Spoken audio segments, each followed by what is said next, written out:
All right, so first I want to talk about the people I interviewed. I was first paired with Devin, and I have talked to him before. He's a friend of mine, but there are some things that we don't know about each other, so I was really excited to get to do this interview with him.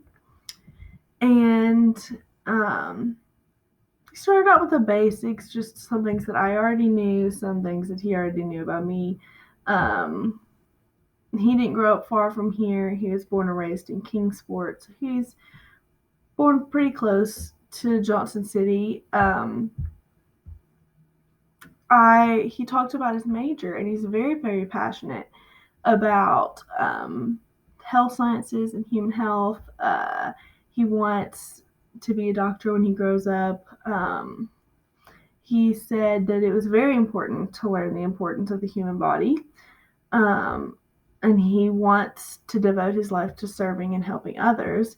Um, so I thought that was really inspirational. I really liked how he said that.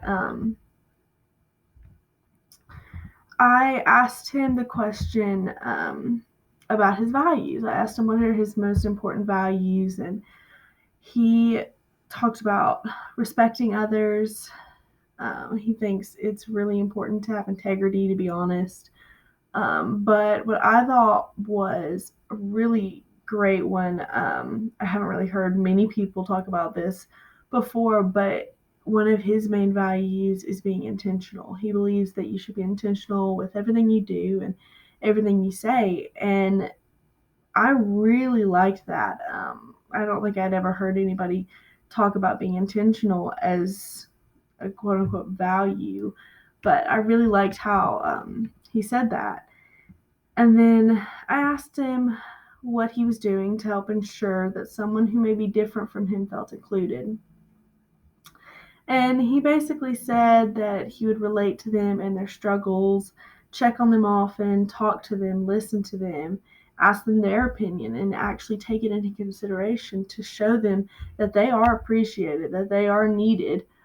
Um, and so I thought that was a really great thing, especially for what he's going into, especially for our service learning class. Like, that's a really important thing because not everybody's going to be like you. Not everybody's going to have the same opinions of you, but you have to respect them. You have to be able to listen to their opinion without thinking yourself superior to them because that's not going to help anybody.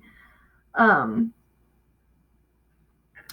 I asked him about his concept of health and healthcare since that was what he was going into. He had pretty strong opinions about that. Um, he thought that rather than the government having influence on healthcare or the community, he felt that the healthcare providers, the doctors, the researchers, the scientists, they should have the most influence on healthcare. The patients, the people who are receiving the healthcare, need to have an opinion on what they're receiving, which I totally agree with. It makes perfect sense. He said that he really takes care of his health. He works out. He watches what he eats. Um, he actually has a job in the hospital, so he is in the hospital every day working with these patients, working with people who are different than him, getting that experience in, and I really thought that was awesome. And so I asked him about his favorite quote or saying, and I hadn't heard this one actually, and it was a really good quote by Abraham Lincoln that he says, "In the end, it's not the years in your life that count; it's the life in your years." Um, and I really liked this quote mainly because of how it talked about how it's not about how many things you do. It's not about how many people you helped. It's not about how long you stayed at one organization. It's about what you did in that organization. It's about how many people you impacted. It's about what you did to help others. And I really think that benefits us as service learners in this class because that's that's our goal. That's our goal is to impact others' lives and to be the change, be the um, inspiration for other people. And I think what I really learned out of Devin's interview was that we do have a lot of similar beliefs, but he thinks in a different way than I do, um, which is going to be true for everybody. But it was just very interesting because now I feel like I know him so much more simply because I sat down and talked to him. And that's what I love about peer interviews, especially with people who you're sort of familiar with, but you're not super good friends with. But yes, no, I definitely felt like it made us closer. I gained a better understanding. I was able to see things through his perspective, and that's what I really liked about doing these interviews. So next, I interviewed Allie Renfro, and her interview was a lot different than Devin's was. Not necessarily they had different um, belief systems. Both of them fairly agreed with my belief systems and each other. They were pretty even on they were on the same playing field. I guess you could say their opinions on things were very similar too. But it was different as in like she's a different type of person than Devin is, and I was able to so clearly see that by how she talked, by how she um, gave me answers and asked me questions. Unlike Devin, her major is actually general psychology, and she's minoring in ASL and communicative disorders, which I thought was really interesting. I have never heard of anybody doing that, and she gave me such a wonderful reason for it. For the psychology part, she finds it just simply so interesting. She wants to know why people do what they do, and she loved learning about people's behavioral aspects. With ASL and communicative disorders, she wants to be a speech language pathologist, um, mainly because of its projected growth, career growth, but also because it's a good mix of all of her interests. And I really thought that was inspiring how she knew exactly what she wanted to do. I guess I have an idea of what I want to do, but she really seemed to be really passionate about it. Like, yes, this is what I want to do. This is what I like to do, and this is what I'm interested in. And then here's a mix of it in a career. So I really liked how she worded that. Um, she also loves working with people and serving others.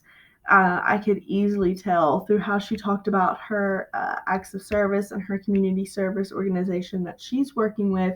She absolutely adores it.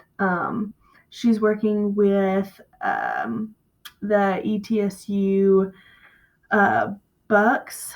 Um, I'm not quite sure of the exact wording. We didn't really talk about the exact wording, but it is with special needs people, and she just finds so much joy in working with that. She told me how she loves working with elderly people and special needs people, disabled people. They just bring her so much joy, which I love that. It made me smile to hear her say that.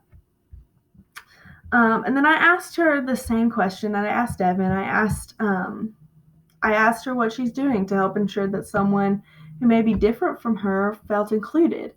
And she said this was a great question, especially for what she's doing now, because where she works with many people who are not like her. Um, and she said that being kind and understanding is the most important aspect whenever you're speaking to somebody who has different beliefs or is a different type of person than you or thinks differently or just is different than you. Um, excuse me. Having an open mind and not making a snap judgment based on someone's outward appearance, and being able to listen to them really goes a long way. It really makes an impact on their life and their value of themselves. And then another question I asked her was about her family beliefs in child rearing and discipline. She believes that parents have one of the biggest issues on children, and it lasts a lifetime. No matter how old a child is, they're going to rely on their parents. They're going to ask their parents' opinion. They're going to take into consideration their parents' opinion, and it's going to be a big deal to them. And so she said that experiences as a child will stay with you and affect your behavior as an adult. And that's another reason she wanted to look at those behavioral sciences, because it really makes a difference. Parental influence can make a huge difference. Um, um, so yes. Lastly, I want to talk about her favorite quote. I love asking people's favorite quotes and sayings because it really says a lot about who they are as a person, with what their favorite quote is. And Allie's favorite quote is by Steve Harvey. And he said, "If you're going through hell, keep going. Why would you stop in hell?" And I was a little bit caught off guard by this because I had never heard it before, but it really made sense the more you thought about it and thought through the logic of the quote, because it's true. If you're going through a tough time, if you're going through hard times, if you're struggling, why would you stop there? It's very motivating, especially she mentioned with depression and anxiety and people with suicidal thoughts. It's a great quote for them because it's so motivating, as in it's not going to stay that way. That time of struggle, that time of hardship is not going to last forever. There's always going to be a way out. No matter how long it takes, there's going to be a way out. Um, and so I guess that's what I learned from Allie, is that she's such a positive and encouraging person. She wants to put her foot in. She wants to put her influence. She wants to be an influence on the world. And she just loves helping people. And so I loved listening to her and Devin, and I loved this assignment. It was great. Um, so yeah, I really appreciated being able to talk to them, and yeah, so thank you for listening.